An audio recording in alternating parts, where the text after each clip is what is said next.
wabarakatuh. Alhamdulillah, wassalatu wassalamu ala Rasulillah wa ala alihi wa sahbihi ajma'in. Qala rabbi sholli sadri wa yassir li amri wa hlul 'uqdatam min lisani yafqahu qawli.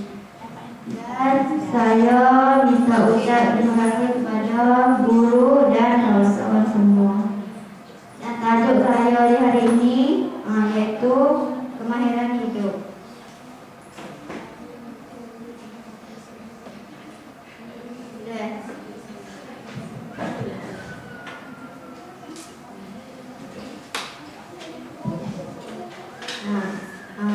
Dalam kemahiran hidup ini adalah satu mata pelajaran untuk beritahu maklumat hidup. Bagaimana kita nak tahu maklumat hidup kita ni, kita nak mana hidup kita ni sempurna.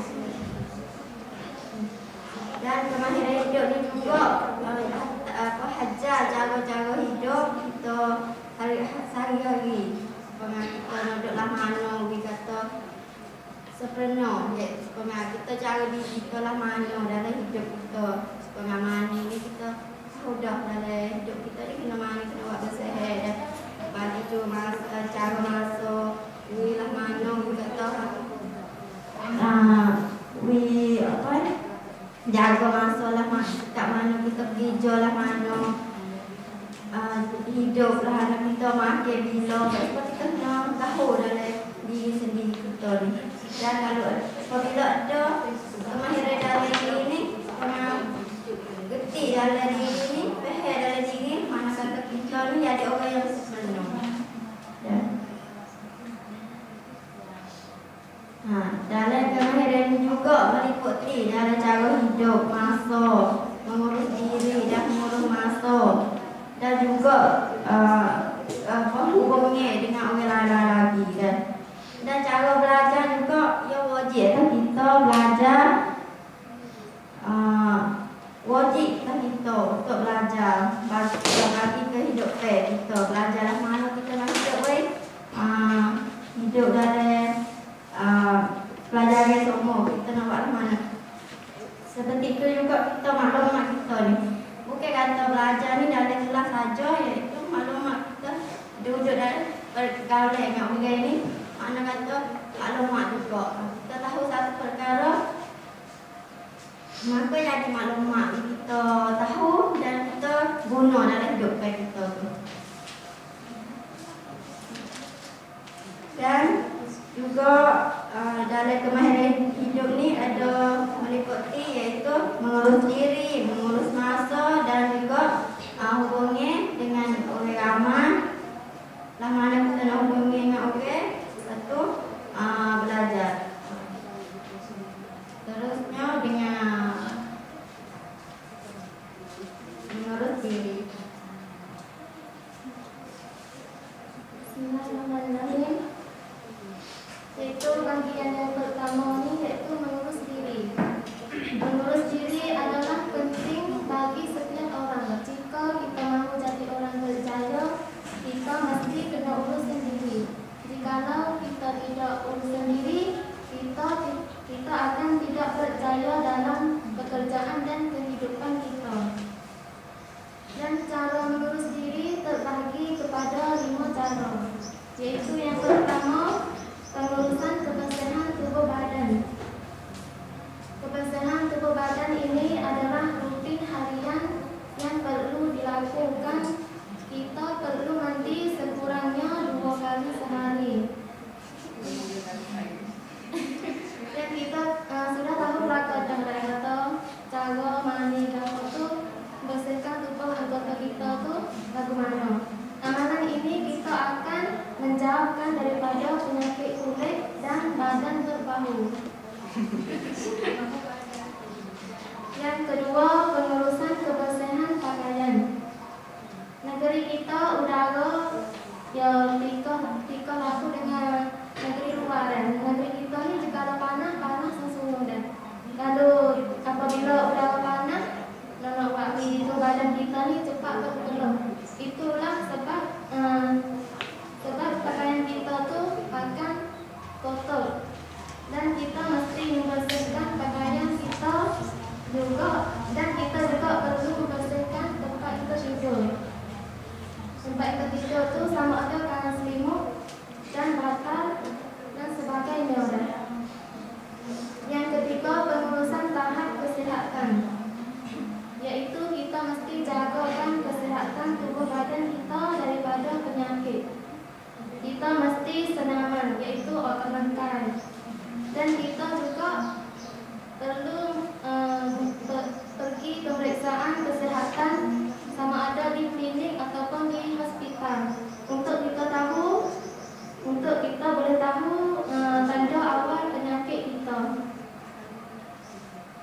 Yang keempat, pengurusan ke makanan yang sehat.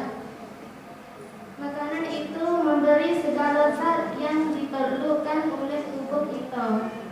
Kita mesti makan makanan yang terdiri dari komponen, yaitu lemak, sama ada protein, karbohidrat, vitamin, mineral, dan kaiman. Setiap komponen akan memberi tenaga, membina badan, dan mencegah penyakit. Yang terakhir yaitu pengurusan tekanan, stres. Stres ini adalah tindak balas fisikal, emosi, dan mental terhadap perubahan dan cabaran. Stres boleh ada di rumah, di sekolah, dan di tempat kerja. Agama Islam mengajarkan kita apabila menghadapi stres yaitu keimanan, tadabbur, jayakan, zikrullah, dan doa. Itu semua sebagai mengurus diri dan cara-caranya. Dan bagian yang kedua yaitu mengurus masa. Bagaimana cara kita hendak mengurus masa itu, kita mari pakai dengan yang hadapan. Bagian kedua yaitu mengurusan masa. Yang pertamanya definisi mengurus masa. Mengurus masa ini adalah penting kerana masa ini adalah aset yang bernilai dalam kehidupan manusia. Semua perkara ini bergantung kepada ketentuan masa. Sama ada memberi keuntungan ataupun kerugian. Atau masa ini jika siapa tak pandai guna masa dalam hidup ia, atau ia ni akan dapat kerugian. Atau kehidupan ia ni tidak ada kerugi seumurnya. Dan bagi siapa yang pandai guna masa di dalam kehidupan ia ni, atau ia ni akan dapat keuntungan. Tapi masa ni ia tidak ada masa laba seumurnya hidup ia.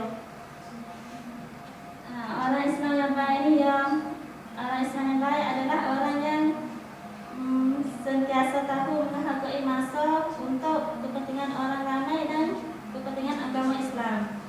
Seperti mana pepatah yang masa ini nih, masa itu mahal daripada emas. Atau masa ini mahal daripada emas lagi. Pengamah ni bahalu rai dah kita boleh beli lagi. Tapi masa ini kalau kita buat nilai dari masa, buat tak ada masa ini, masa akan tinggal kepada kita. Apabila tinggal kita dah, tak akan kembali kepada kita semula. Kalau kita ni senang bagi masa molek atau masa belajar, kita belajar. Masa main, kita main. Masa kita masih muda ni kita mesti belajar dengan penuh dada. Dengan penuh dada kita dengan ilmu pengetahuan yang berguna. Dan masa ini baik bagi orang yang beramal dan rugi bagi orang yang sia-sia. Dan kemudian kita tengok kepentingan masa. Kepentingan masa ini amat penting juga. Semua makhluk di dunia ini. Pembagian masa ni kepada semua manusia ni adalah sama banyak ya. Atau semua masa ini sama banyak ya, bagi sama banyak ya.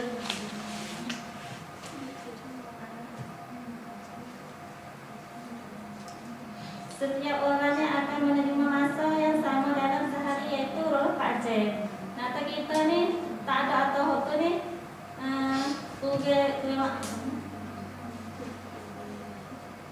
atau sama banyak yang dibagi masa sehari itu ada 24 jam. Ada tahun ni sikit, ada tahun ni lebih tak. Penggunaan masa ni dalam sehari, seminggu, sebulan dan seterusnya akan memberi faedah hanya kepada mereka yang pandai mengurus masa. Dalam hal ini Rasulullah SAW berpesan kata masa hidup sebelum mati, masa sehat sebelum sakit, masa muda sebelum tua, masa kaya sebelum miskin, dan masa senang sebelum susah. Nyata semua semua masa ini nih duduk di atas kita di atas kita nih sekali ini kita nak mengurus ini sebelum nak sapa masa lepas tu kata dalam Al-Quran Allah Subhanahu Wa Taala itu ayat Al-Quran tentang masa itu surah Al-As innal insana fi khusr illa allazina amanu wa 'amilus shalihat wa tawasaw bil haqqi wa tawasaw bis sabr. Dia kata demi masa kata sesungguhnya manusia itu ni berada dalam kerugian kecuali mereka yang beriman dan beramal saleh serta berpesan dengan kebenaran dan berpesan dengan kesabaran. Kata semua kita ni manusia ni duduk dalam kerugian ya. Kecuali dia kalau ada perkara ni iaitu beriman dan beramal serta berpesan dengan kesabaran dan berpesan dengan kebenaran. Kalau ada perkara ni atau dia ni tak ada dua rugi, tak ada dua apa mana dia. Ya sudah, kita mengenai setiap individu muslim.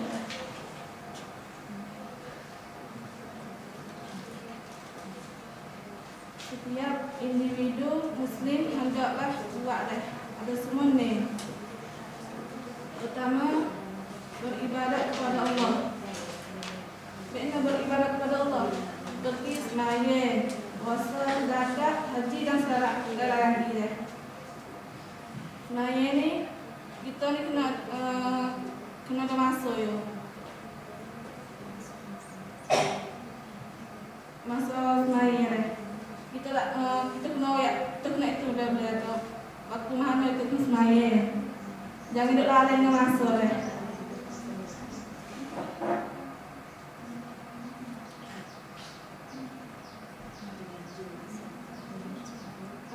Yang dua ni masa untuk kerja ni. Ada masa untuk kerja. Kita nak buat mana dalam hidup kita untuk bagi masa iaitu seperti kata waktu maya. Dalam waktu maya ni pagi masa waktu itu maya, jangan melalaikan dia. Yang kedua masa untuk kerja. Bagaimana kita nak kerja cari modal. Ya pasti dah kita nak cari modal dah. Untuk hidup dah. Tapi kita nak bagilah masa ni kita nak kerja masa ni kita nak buat tu dah. Atau masa untuk menambahkan ilmu dan masa untuk bagi ilmu. Kan mana kita nak cari ilmu dah. Dalam kelas kita kena mengaji, masa mengaji kita kena masuk hijrah di dalam kelas masa mana kita kena pergi mengaji sejak dan lagi dah. Dan masa untuk keluarga. Lah mana kita nak jaga untuk keluarga dan dalam keluarga nak bagi masa mana untuk yur. Dan juga masa untuk bermasyarakat dan sosial dan ramai-ramai kita naklah mana kita lagi ramai masalah kita. Dan satu naklah mana kita nak ada juga pergaulan dengan sama-sama dan lah mana kita nak bagi dengan yo ramai kita lah anak-anak kita. Dan masa rehat. Masa rehat ni masa rehat kita nak ada masa rehat dia untuk kita rehat diri sendiri. Betul. Seterusnya saya betul pada etika roh. Iaitu etika ni makna kata etika berinteraksi dan kita mari tahu etika apa lo. Etika iaitu moral atau akhlak dan kelakuan kita tu. Dan berinteraksi ini makna kata merupakan hubungan antara manusia. Dan etika berinteraksi untuk pergaulan hubungan yang berakhlak. Lah mana kita jaga hidup kita nak kena ada hubungan yang awet. Tak so kita nak hidup sorang je. Betul? Iaitu terbagi kepada 2-3 bahagian iaitu etika berinteraksi dengan orang tua. Iaitu orang tua tu orang yang mulia dan umur banyak pada kita. Kita pasti kena hormat kepada dia. Dan cara-cara adab hubungan dia dan hubungan dia tu dengan dia ketika tu kena hormat kepada pada yo. Jangan suara tajam. Dan yang kedua pula jangan melampaui kata-kata yo tu. Sebab yo tu hormat pada kita tu wajib hormat kata kita kena hormat dia dah. Dan jangan duduk di hadapan dia tu. Kalau kita dia mari, kita kena hormat dia. Yang mari dah dekat kita, duduk dah. Kita kena hormat dia dah. Lepas tu cara hormat dia tu iaitu apabila ketemu dengan dia, kita saling dia dan cium tangan dia tu. Pucuk dah. Dan berbahasa Melayu, jangan duduk molek dah. Seterusnya yang kedua iaitu etika berinteraksi dengan lawan jenis. Lawan jenis ni iaitu lelaki dengan perempuan. Bagaimana kita kena nak temu dengan lawan jenis. Kita mungkin kata saja-saja kita temu dah. Saja-saja kita temu jangan kata supaya kita sayang dua orang lah, lelaki dan perempuan dah. Kita sayang dah, jangan melampaui hukum syariat dah. Kalau kita bertemu dengan tak ada terjual tu tak usah bertemu mula dah. Sebab yo lari dah, jangan temu, jangan sebab takut ada fitnah lelaki dan perempuan itu.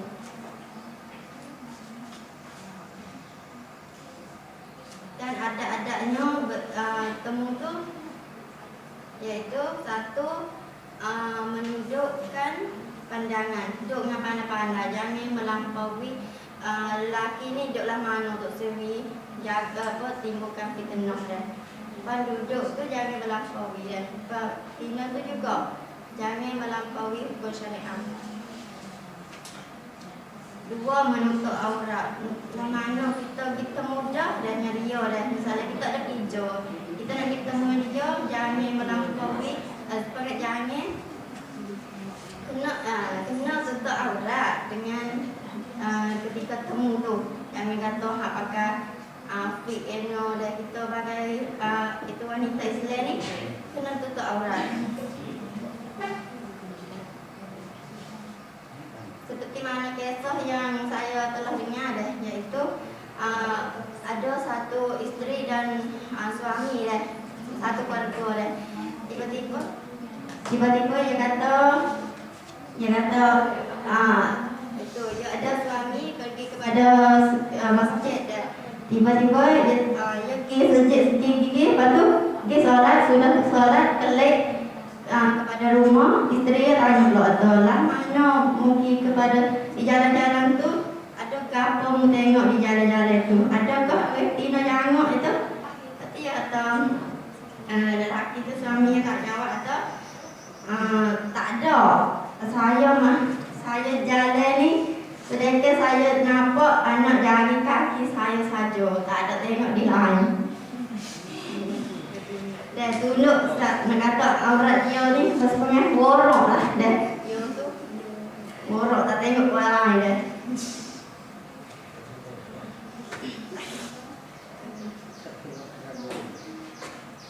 Dan tidak mendayukan suara. Dan ketika kita bertemu lelaki dan perempuan ataupun kawan-kawan kita dah, kita jangan mendayukan suara. Supaya kita mengasahkan dah. Mana kita dulu kita sayang dah, kita tak sayang dah.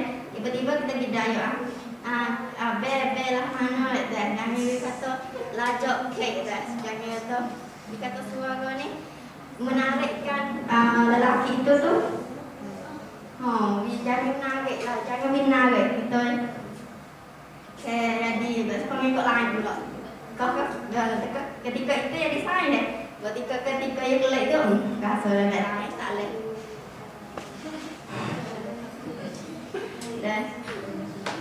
Dan jangan berdua-dua. Lagi jangan berdua-dua. Takut timbul fitnah.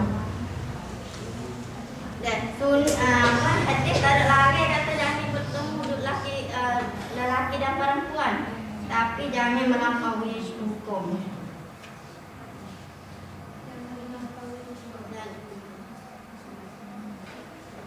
Dan yang ketiga, etika berinteraksi dengan mantan, yaitu hubungnya di antara dua orang suami dan istri.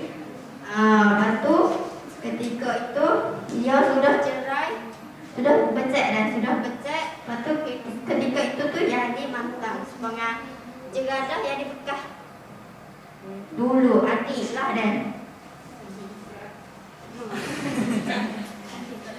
adik lelaki.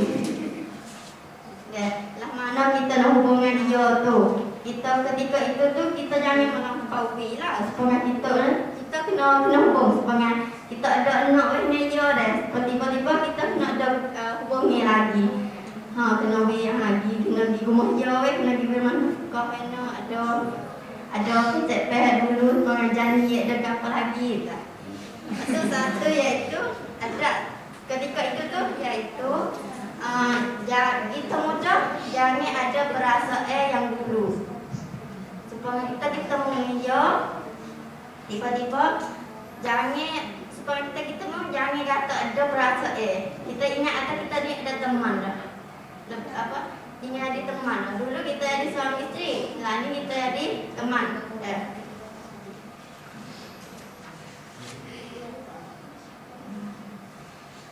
Saat ketika temu tu jangan sampai tangan, jangan sampai atau dulu kita boleh dekat dan lah ni kita tak boleh duduk dah. Jaga-jaga aurat kita dan jaga sampai tangan dan lepas tu jangan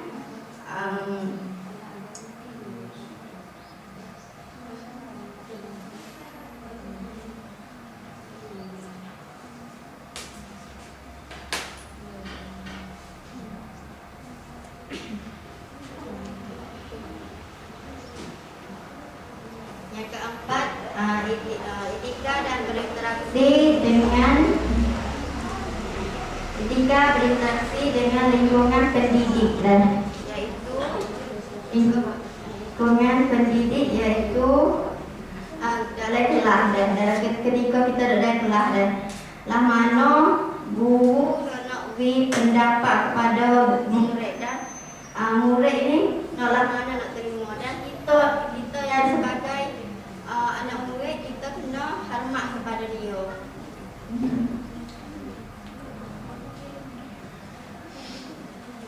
Dan juga si guru tu kena ada buat teknik untuk menarik kepada anak murid dia tu.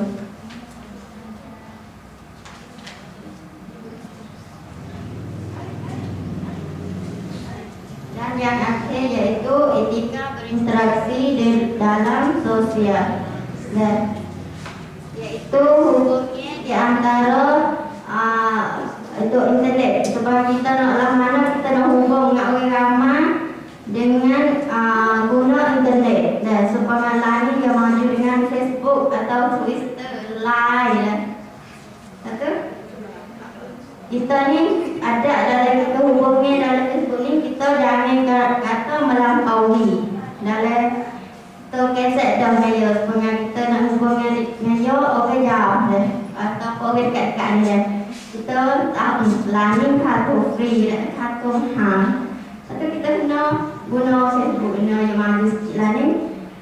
Lepas tu jangan melampaui lah kecek hubungnya dalam tu pun. Jangan tahu kecek muka tu. Orang kata kecek lain tak nampak mata pun. Kecek yang melampaui suara mana. Tak lah ada kecek tulis tu. Dia lah ni Facebook dia tulis dah. Itu jangan melampaui lah.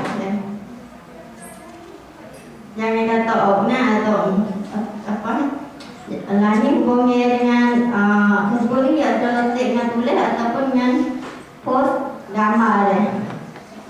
Atau jangan juga kata melampaui lah. Bukan gambar atau buku dakwah, buku aurat kita tak boleh tak sesuai hukum syariat maka larang.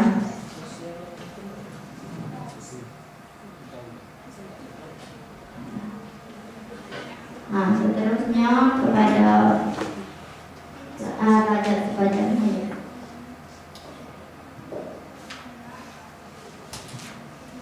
Bismillahirrahmanirrahim. Kemudian kita mendengar pembelajaran sepanjang hayat deh. Pembelajaran sepanjang hayat ni iaitu keadaan kita nak boleh ilmu di panjang masa. Sepanjang masa kita hidup ni, hidup dalam keadaan boleh ilmu, boleh maklumat baru-baru. Cara kita nak boleh maklumat baru-baru ni tak dapat tidak daripada belajar. Tapi belajar ni bukan makna atau main ngaji di kelas saja belajar.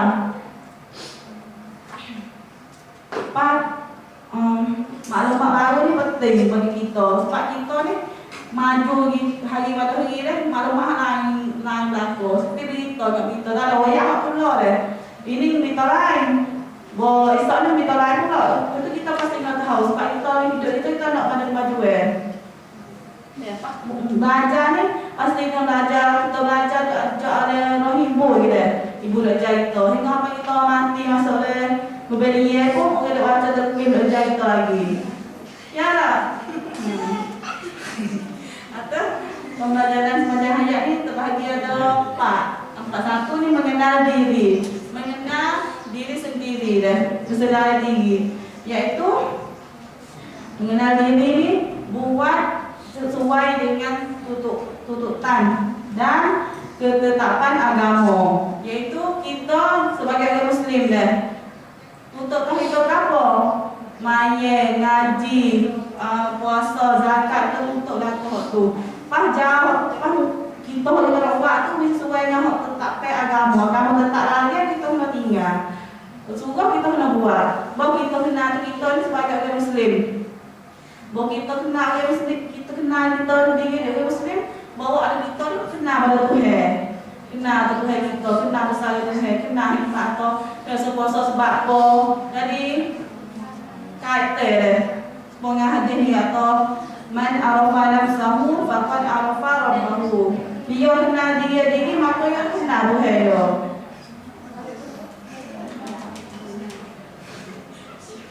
Atau dua ni perancangan untuk belajar. Perancangan untuk belajar ni merupakan satu teknik modifikasi, satu teknik untuk nak ubah diri, plan kita diri biar ikut baik. Kita kalau kita plan kan kita nak tengok apa lah konyo mana tengah perbuatan kita. So dulu ngaji kita, nak kita ngaji dah dulu kita dah boleh P1, P2. Kemudian kita tahu kalau tu kita nak ubah diri dah. Ubah diri rajin ngaji, padu ngaji atau McDonald's dengan mata pelajaran ni. Nak tengok pun mana tengok ni kerek tubai tu. Kita tubai ni, kerek tubai ni kau molek pada dia kan? Kau jatuh pada dia. So molek pada dia mana tu kalau kita duk plan tu guna apa dah baik lah dia so natijah dia banyak tu. Tapi tak pasti itu natijah tu kita dalam kita boleh apa lah dia tahu juga. Tak pasti itu nak ngaji saja boleh tahu natijah. Untuk ngaji dulu kita buat story. Depan lagi story. Bopir gamak ke tahu no biasa tu dulu kuda beni do hingga tu apa sahaja. Dok no boleh ramai ni yang kena sifat siap selang tolong. Bila kita boleh waktu masa kita ni ubah jauh tu diri tu. Ya. Tak payah. Waktu baca tengah terusnya. Yaitu memahami cara belajar. Betul lagu mana kita nak pilih dari belajar kita, yaitu satu kita kena membaca, yaitu kita kena usaha membaca.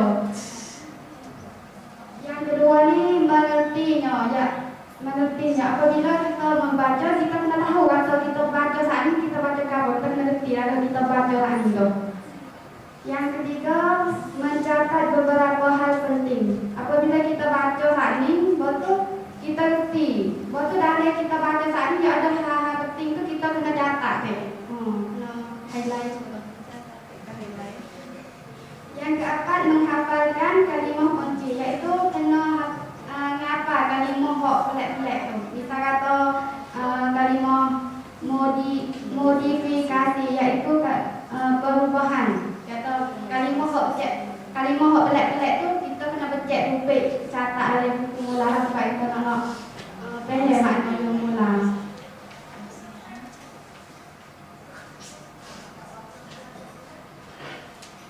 Dan membuat grup belajar, iaitu kita nak pendek dalam kita ngaji ni, kita kena mari buat grup semula. Lepas dengan kita ngaji, kita kena pada saya kita kena buat grup dengan sahaja kita nak latih kita diri. Nak boleh kaji mula dengan saya kita. Saya tak ada kata ni kita tanya kita gitu. Lepas tu kita kena ada lepas kita ngaji ni kita kena ada soal jawab kita diri. Lepas kita ngaji kita buat soal diri, kita jawab diri. Yang akhir iaitu beristirahat belajar.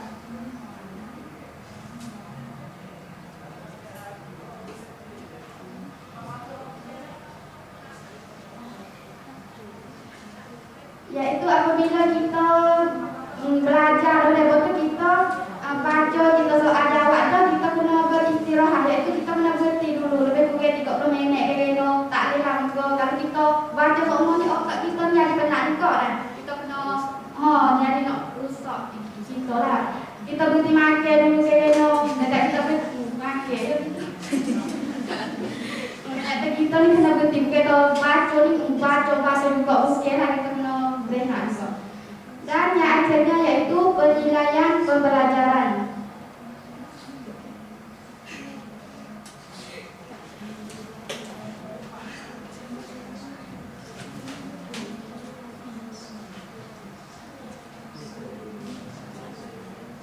Dan penilaian pembelajaran iaitu mana kita mengenal pasti kita tekek dalam dalam kelemahan iaitu dalam mata pelajaran. Lepas tu meningkatkan keseh program tu kita keseh program kita tu dan kita buat yang dikeseh. Lepas tu yang ketiga mengungkapkan supaya ukur besar-besar program kita tu ukur buat di mana dah kita buat dan keempat iaitu untuk tinggal melaksanakan buat gambar-gambar kita buat kita program tu. Yang kelima kita yang kelima memberi motivasi kepada pelajar.